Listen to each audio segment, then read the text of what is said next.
Halo, selamat malam warga kampung yang sudah hadir di Kampung Pepes. Selamat datang di horror sessionnya podcast Pinggir Sawah.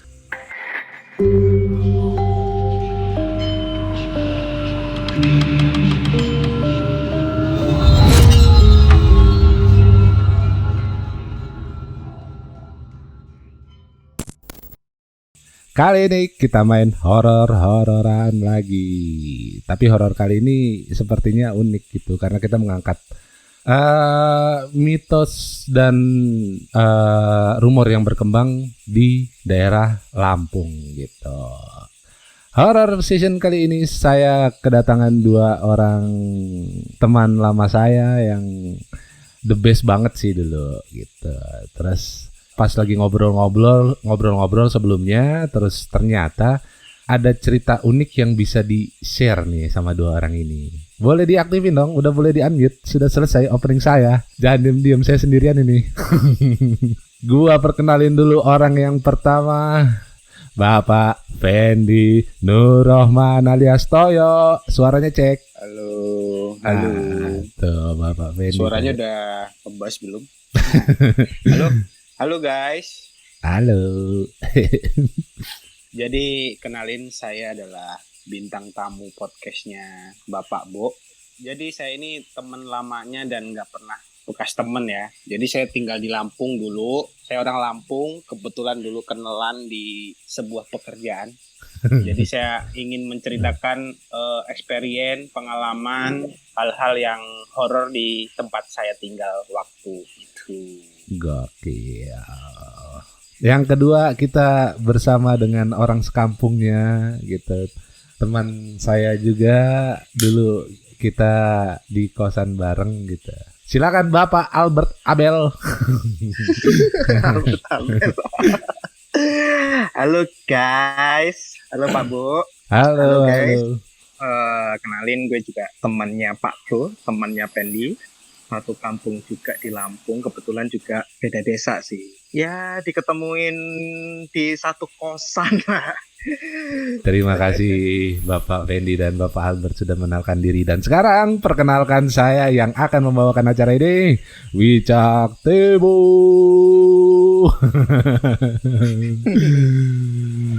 Jadi gitu. Jadi sebelumnya karena cerita ini kita mengangkat suatu daerah di Lampung. Tapi sebenarnya mereka berdua ini tuh berlogat dan berdarah ya, bukan logat juga darah ya. Darahnya itu Jawa. Berdarah. Darahnya itu Jawa. Jadi mereka tuh ada di kampung yang mayoritas tuh orang Jawa di sana ya. Betul sekali. Iya, mistik banget. Jadi logat mereka ini malah lebih ke Jawa dan gua lebih pakai bahasa Jawa sebenarnya kalau ngobrol sama mereka dibanding bahasa Sumatera atau bahasa Lampung sendiri gitu. Jadi jangan kaget kalau ternyata medoknya tuh medok Jawa karena mereka tinggal di kampung yang mayoritas Jawa di Lampung. Oke lah. Iya dong. Apa yang akan dibawa? Yang akan di-share tentang mitos atau isu yang berkembang di kampung itu gitu. Kalau memang nanti takut ternyata menyinggung satu lokasi atau satu komunitas, mungkin bisa disebutin inisialnya aja kayak gitu. Jadi gua ceritain daerah gua dulu ya. Jadi kami berdua tinggal di daerah yang emang ada bukan pegunungan tapi ada gunung. Kita tinggal di kaki gunung. Namanya itu Gunung Tanggamus, dan masih kampung banget. Jadi cerita-cerita yang kita lalui di sana itu lumayan sedikit masih masih mistis lah ya. Sebenarnya sih saya mau cerita yang berkembang di daerah situ. Kebetulan saya juga sebenarnya nggak pernah ngalamin, cuman karena yang ngalamin cerita itu bukan satu atau dua orang aja, jadi saya anggap itu benar-benar ada cerita itu, nggak cuman cerita kampung doang. Ini termasuk orang terdekat yang ada di kampung ya, pernah ngalamin hal itu gitu. Iya, banyak banget sih yang ngalamin itu. Coba kalau Mas Abel sendiri udah pernah ngalamin? Kalau gue sendiri sih kayak gue kan sama si Pendi kan sama ya, tinggalnya di kaki Gunung Tanggamus. Dan kebetulan juga di daerah kami juga ada kayak danau, bisa dibilang kayak Batu Tegi itu apa? Bendungan ya? Bendungan ya Pen ya? Bendungan. Oh iya, ya itu di tempat kami itu ada namanya Bendungan Batu Tegi yang kalau nggak salah itu termasuk bendungan terbesar di Asia Tenggara. Mungkin kalian bisa search Bendungan Batu Tegi itu seperti apa. Bagus banget. Cuman ya nggak kalah menarik juga cerita-cerita yang berkembang di sana. Di dekat sana tuh ada bendungan namanya Bendungan Batu Teki ya. Iya. Tapi di sekeliling Bendungan Batu Teki itu ada banyak-banyak kampung di situ ya. Ada lebih dari satu kampung lah. Banyak. Sebelum cerita nih, bisa diceritain nggak letak atau bentuk geografis dari kampung lu sama kampungnya Albert nih, kampung kalian berdua? Bisa dijelasin nggak secara geografis itu kayak gimana? Karena di bayangan gua tuh kalau di bawah kaki gunung mungkin di hutan, terus mungkin agak terisolir kayak gitu dari daerah kota lah, sebut aja kota. Buat jadi pengantar nanti cerita-cerita yang berkembang di sana. Jadi bisa kebayang nih secara geografisnya di kampung itu. Secara geografis sih jadi daerahnya emang belum terlalu rame. Jadi perkampungan di sana juga masih berdampingan dengan bukan hutan sih, cuman perkebunan banyak, kopi rata-rata sih. Emang daerahnya itu ya masih belum terlalu rame. Jadi masih sepi lah. Penerangan di sana juga belum tercukupi, jadi emang kawasannya emang kalau kita lihat atau kita bayangkan emang bener-bener masih horor banget karena emang antara tempat pemukiman warga sama perkebunan itu emang berdampingan. Jadi kayak jarak rumah satu dan rumah yang lain tuh ya masih ada sekat-sekat kebun gitu. Iya, bisa dibilang sepi lah ya. Tetangga aja untuk dari satu rumah ke rumah lain tuh ya mungkin hampir, kalau teriak pun hampir gak kedengeran mungkin ya. Ya. Kalau bisa dibayangin itu, misalkan nih kita lewat jalan, sebenarnya itu rumah-rumah di pinggir jalan tuh ya bisa dibilang banyak gitulah ya. Tapi kalau misalkan kita itu ngelewatin rumah satu dari jalan itu ke belakang, itu udah kebun gitu. Bisa dibayangin kayak gitu deh. Gitu. Tapi lampu jalan tuh, kalau lampu jalan itu biasanya itu ada di kayak perempatan kayak gitu-gitu tuh. Dan kalau misalkan malam nih sekitar habis maghrib deh, itu tuh orang-orang udah masuk, jadi kayak sepi gitu loh. Gimana sih bisa bayangin motor di jalan itu udah kayak nggak ada gitu. Udah kebiasaan dari dulu kalau sebelum maghrib orang-orang itu udah pada masuk gitu. Kalau misalkan malam pas mati lampu, nah itu benar-benar deh sunyinya minta ampun itu. Kalau di tempat kita itu benar-benar kalau malam itu motor itu benar-benar jarang ada yang lewat deh. Jadi benar-benar dengerin suara jangkrik itu bisa jelas lah di situ tuh. Iya. Kebayang. Iya bener-bener kampung lah di sana gitu ya. Bener. Tadi juga dijelasin penerangannya agak kurang lah ya. Minim penerangan. Minim juga ya, karena ya pertama dari jarak satu rumah ke rumah lain juga jauh, terus juga lampu jalan juga paling ya di perempatan atau di pertigaan gitu kan. Nggak sepanjang jalan ada lampu jalan kan. Nah, bisa diceritain apa sih mitos atau cerita-cerita yang berkembang di sana gitu? Yang tadi itu kita balik lagi ke bendungan. Di daerah kami itu ada bendungan yang lumayan besar ya tadi. Jadi di sana itu emang kawasannya ya namanya di daerah yang banyak air tentunya. Konon-konon ceritanya kan pasti mistis tuh ya. Iya benar. Ya, dan di sana itu berkembang cerita dulu pembuatannya itu membutuhkan namanya tumbal kalau nggak salah ya.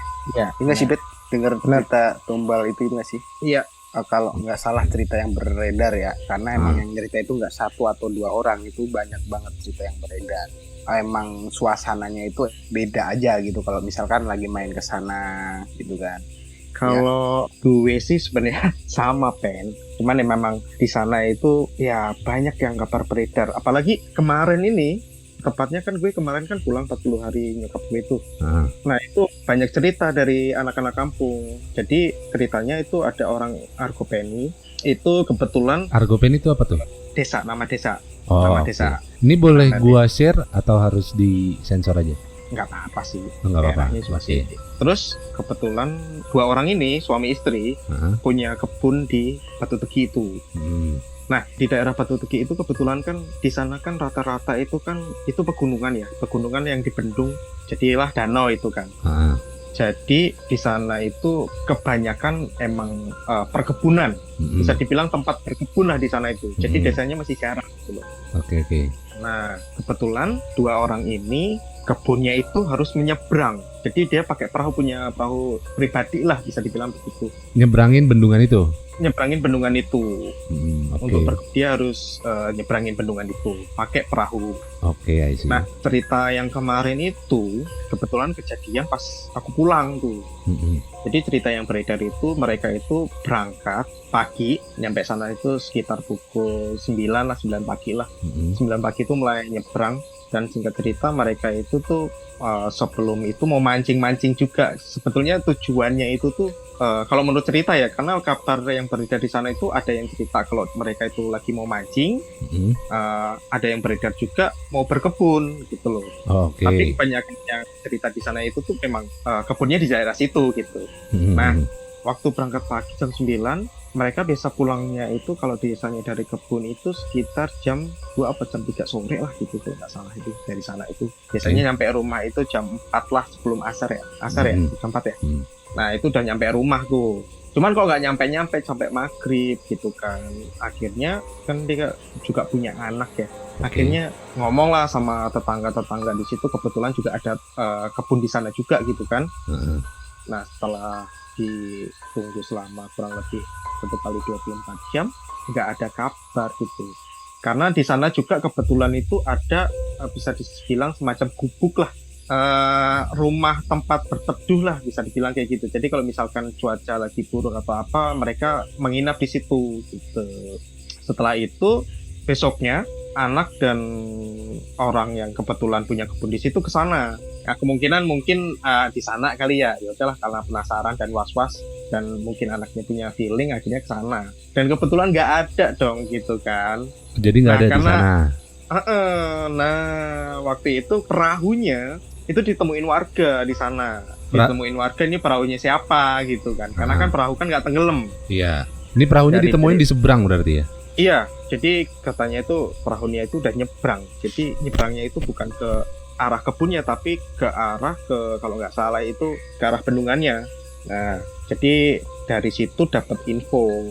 Jadi anaknya itu tahu kalau dari warga yang ada di sekitar Batu Tegi Bendungan itu ngasih tahu kalau di sana tuh ada perahu, nggak tahu perahunya siapa. Nah penasaran, akhirnya dilihat lah. Nah kebetulan itu perahunya dia kaget lah. Ya dari Basarnas kalau nggak salah, Basarnas ya yang mencari ya. Basarnas, tim penyelamat cari itulah. Kalau nggak salah itu 2 hari atau 3 hari setelah kejadian baru ketemu. Nah ketemunya itu udah di pinggir. Dan kondisi ya sudah kaku. Jadi singkat cerita, kejadian-kejadian yang begini itu sering terjadi di bendungan itu. Mistis di bendungan itu. Dulu pun sebelum kalau menurut mitosnya ya, sebelum dibangun itu kan ada tumbal tuh. Nah, setelah dibangun dan air sudah mulai udah menutupin bendungan itu, pernah dengar cerita mitos ada orang dari Jawa itu nyewa bus mau ke daerah situ Batu Tegi. Nggak tahu Jawanya Jawa mana, saya lupa gitu ya. Nah, supir itu disewa lah rombongan itu, banyak satu bis itu. Nah, menurut laporan dari warga atau mitos yang terjadi, warga sih itu ngelihat si orang yang supir itu dia lagi duduk kayak orang ngelamun gitu loh. Kayak orang ngelamun di pinggir. Jadi udah nyampe di sekitar Batu Tegi nih, udah nyampe nganterin itu. Nah, itu ada bis, dan di pinggir bis itu dia ada si sopirnya itu nongkrong kayak orang ngelamun, kayak orang linglung gitu loh. Nah, ditanyai sama warga, ada apa-apa segala macamnya gitu kan. Nah, dia cerita bahwa rombongan yang dibawa itu tahu-tahu langsung nyemplung ke situ semua. Ternyata buaya putih gitu. Yang buaya putih berarti si penumpangnya ini. Penumpang yang menyewa, dan uniknya itu uang yang dibayarkan benar uang asli. Oh, I see. Dan ini pernah terjadi sebelumnya gitu ya? Itu awal pertama setelah pembuatan bendungan itu, setelah diresmikan ya. Itu kejadian pertama yang pernah terjadi. Jadi kalau menurut mitos orang-orang sana itu katanya itu ada perwakilan dari Jawa yang mau menduduki tingkat situ, bikin kerajaan, ceritanya begitu. Kalau ini asumsinya begitulah ya untuk warga-warga di sana. Ya. Jadi ceritanya gini, Jadi ada bis dari Jawa, rombongan bis dari Jawa disewa sama satu rombongan di situ, terus sampai ke bendungan Batu Teki Batu itu. Nah, terus mungkin si supir itu ngelihat kejadian yang aneh lah, dalam tanda kutip aneh gitu, sampai Iya. si supir itu duduk dan bengong di pinggir bendungan itu kan. Iya. Nah, ditanya sama warga, ternyata orang-orang yang nyewa bis itu, rombongan itu, mereka masuk, nyemplung ke dalam bendungan dan berubah menjadi buaya putih. Iya, gitu. Oke, I see. Oke. Itu cerita pertama kali, kejadian pertama kali yang terjadi di bendungan itu ya. Oke, Nah. I see. Setelah mistis itu terjadi, itu sering banyak orang, maksudnya kecelakaan-kecelakaan yang aku bilang tadi, kayak gitu, tenggelam, sudah banyak yang kejadian. Jadi tahu-tahu hilang di situ kayak gitu. Nah, orang-orang sana udah berpikiran itu pasti buaya putih gitu. Oh, akhirnya mereka yang sekarang itu kalau ada kejadian berasumsi kalau itu si buaya putih yang ada di kejadian pertama kali itu. Iya, itu benar-benar. Nah, selain kejadian yang ada di bendungan itu, maksudnya di sekitaran itu ada nggak kejadian atau mitos-mitos lain yang berkembang di sana gitu? Itu awalnya tuh kampung itu tuh gimana sih? Kampung gue nih. Sampai ada orang mayoritas Jawa di kampung itu dan KTP-nya pun bukan KTP Jawa kan, KTP Lampung kan. Iya. Mereka tinggal di situ dan logat serta bahasa yang dipakai adalah bahasa Jawa, bukan bahasa Lampung. Oke. Ini kalau menurut cerita dari bokap gue ya, karena sering gue tanyain kayak gitu. Jadi berawal dari kisah bokap dan nyokap gue. Jadi cerita itu berawal dari apa yang diceritain dari bokap gue. Pertama kali bokap gue bisa nyampe di Lampung tuh kayak gimana, terus kok bisa menikah sama nyokap gue itu kayak gimana gitu. Jadi dulu tuh kalau nggak salah awal ceritanya itu berawal dari Presiden Soeharto Oke, waktu I see. transmigrasi ke daerah-daerah tuh. Nah, itu kalau nyokap gue. Tapi kalau bokap gue itu sebelum dari itu. Jadi kalau nggak salah itu sekitar tahun 50-an lah. Lama itu anjir. 1950-an lah. Jadi bokap gue itu dulu itu ceritanya itu nyusulin, bisa dibilang kakek gue kali ya. Nyusulin kakek gue. Jadi dulu kakek gue itu asli dari Ponorogo, Jawa Timur. Kakek gue itu ceritanya kalau menurut bokap gue itu katanya kalah judi. Jadi dulu taruhannya itu sapi, kambing, kayak gitu. Nah, dulu itu cerita bokap gue itu si kakekmu itu pernah kalah judi, taruhannya itu sapi. Anjir. Kalau nggak Serem salah ya. tuh. Nah, waktu itu karena emang udah nggak ada penghasilan lagi, karena dulu itu kan zamannya susah ya. Zaman dulu itu masih susah banget ya. Dia itu diajakin dari kenalan tentara, bisa dibilang tentara lah ya. Diajakin untuk lihat di perkebunan Lampung. Jadi katanya dulu kan di Ponorogo itu kan bisa dibilang nggak tanahnya itu kurang bagus lah untuk bercocok tanam. Nah, ditawarin lah sama tentara ini, sama temannya. Karena dulu itu tuh setelah merdeka, tentara-tentara itu disuruh untuk ke perkebunan yang dikuasain sama Belanda, itu diambil alih gitu. Nah, I see. di Lampung kan terkenalnya kopi ya, karena memang dulu perkebunan dari Belanda itu kopi gitu. Nah, itu ditawarin itu pertama si kakekku itu. Nah, akhirnya berangkatlah dia ke sana tuh. Pertama itu ke daerah metro Lampung Tengah ya, daerah Lampung Tengah. Nah, ditinggal lah sama tentara itu. Nah, kebetulan tentara itu tuh kakekku dari ibu.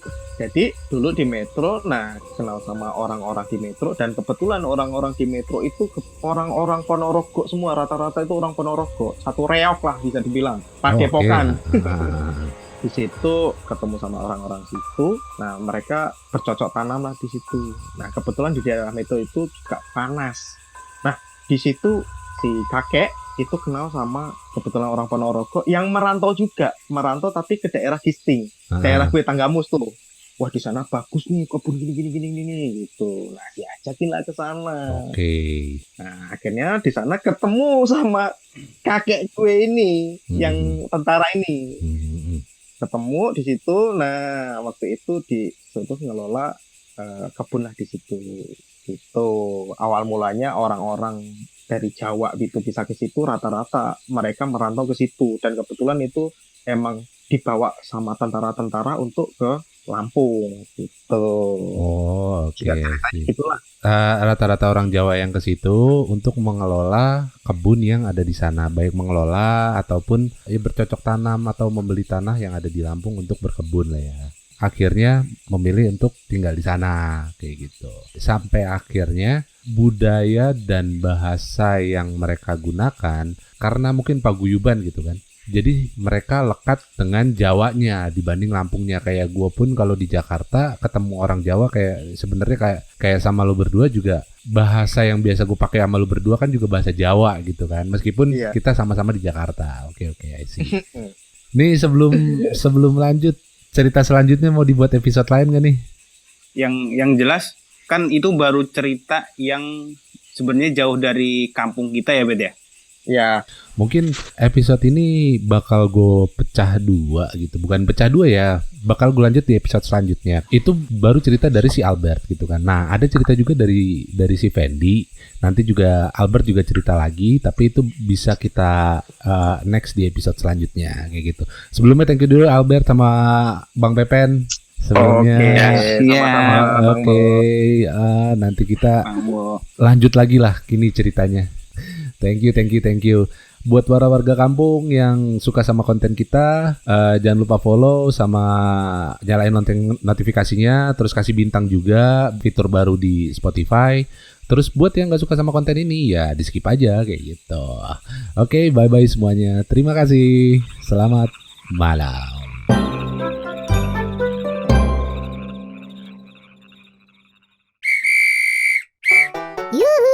Para warga kampung, jangan lupa subscribe sama nyalain kentongannya biar gak ketinggalan episode-episode kita. Udah, itu aja. Udah nih, gini doang gue nongolnya. Udah aneh emang.